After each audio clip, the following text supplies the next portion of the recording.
అప్పటి Narsapuram YCP MP నేటి శాసనసభ డిప్యూటీ స్పీకర్ రఘురామకృష్ణరాజుపై సిఐడి కస్టడీలో థర్డ్ డిగ్రీ ప్రయోగించిన కేసు పోలీసుల మెడకు చుట్టుకుంటోంది. పైనుంచి పెద్దలు చెప్పారనే ఒకే ఒక్క కారణంతో అర్ధరాత్రి రబ్బర్ బెల్ట్లు కర్రలతో అరికాళ్లపై కొట్టడమే కాకుండా గుండెలపై కూర్చొని కొట్టిన వ్యవహారంలో ఒక్కొక్కరు జైలుకు వెళుతున్నారు.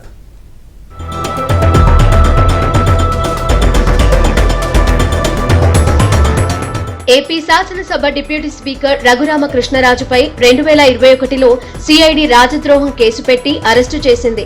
ఆయన్ను హైదరాబాద్ నివాసంలో అరెస్టు చేసి నేరుగా గుంటూరుకు తీసుకువచ్చి సిఐడి ప్రాంతీయ కార్యాలయంలో ఉంచారు.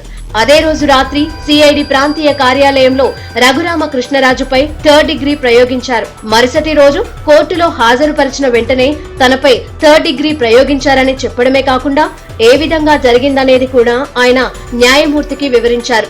దీంతో న్యాయమూర్తి రఘురామకృష్ణరాజును వైద్య పరీక్షల కోసం గుంటూరు ప్రభుత్వ ఆసుపత్రికి పంపారు. అక్కడ వివిధ విభాగాల వైద్యులు ఆయనకు పరీక్షలు నిర్వహించి కాలిపై గాయాలు ఉన్నాయని, కాలువాపు ఉండటమే కాకుండా రక్తం కూడా కారిందని వారంతా నివేదికలు ఇచ్చారు.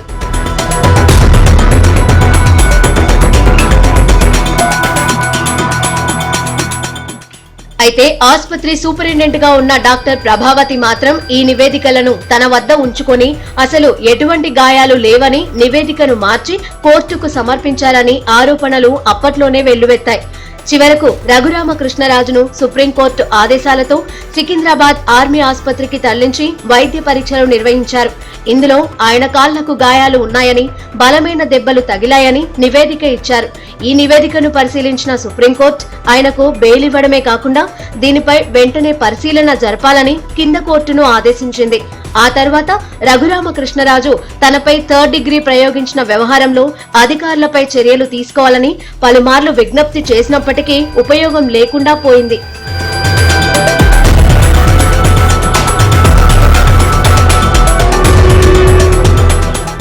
టీడీపీ కూటమి ప్రభుత్వం అధికారంలోకి వచ్చిన వెంటనే రఘురామకృష్ణరాజు గుంటూరు ఎస్పీకి ఫిర్యాదు చేశారు. దీంతో గుంటూరులోని నగరంపాలెం పోలీసులు వారిపై కేసు నమోదు చేశారు. అప్పటి ముఖ్యమంత్రి జగన్ ఆదేశాల మేరకు CID DG PV Sunil Kumar, intelligence DG PSR Anjaneyulu, దర్యాప్తు అధికారిగా ఉన్న విజయపాల్ తమపై థర్డ్ డిగ్రీ ప్రయోగించారని, ఈ వీడియోను నేరుగా జగన్ కు చూపించారని ఫిర్యాదులో పేర్కొన్నారు. తన కాలికి గాయాలు ఉన్నప్పటికీ లేవని అప్పటి ప్రభుత్వ ఆసుపత్రి సూపరింటెండెంట్ ప్రభావతి తప్పుడు నివేదికను కోర్టుకు ఇచ్చిందని కూడా ఆయన ఫిర్యాదులో వివరించారు. ఈ నేపథ్యంలోనే ఈ కేసులో దర్యాప్తు అధికారిగా ఉన్న విజయపాల్ కు ముందస్తు బెయిల్ ఇవ్వాలని పిటిషన్ వేయగా జిల్లా కోర్టుతో పాటు హైకోర్టు, సుప్రీంకోర్టు కూడా తిరస్కరించాయి. చివరకు విజయపాల్ ను అరెస్టు చేశారు. పోలీసులు వేసిన కస్టడీ పిటిషన్ కు కోర్టు 2 రోజుల అనుమతి ఇవ్వడంతో శుక్రవారం ఆయన్ను ప్రకాశం ఎస్పీ వద్దకు విచారణకు తీసుకెళ్లారు. మరోవైపు అప్పటి ప్రభుత్వ ఆసుపత్రి సూపరింటెండెంట్ డాక్టర్ ప్రభావతి అరెస్టుకు కూడా రంగం సిద్ధమైంది.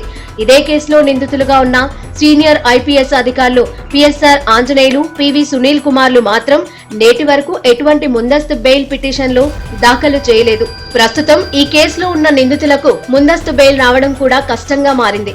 రఘురామకృష్ణరాజు కూడా తనపై థర్డ్ డిగ్రీ ప్రయోగించిన వ్యవహారంలో సంబంధం ఉన్న వారిని అరెస్టు చేయాల్సిందేనని పట్టుబడుతున్నారు. ఆ రోజు తనపై థర్డ్ డిగ్రీ ప్రయోగించే సమయంలో వీడియో తీసి నేరుగా ఆనాటి ముఖ్యమంత్రి జగన్ కు చూపించారని కూడా రఘురామకృష్ణరాజు ఆరోపిస్తున్నారు.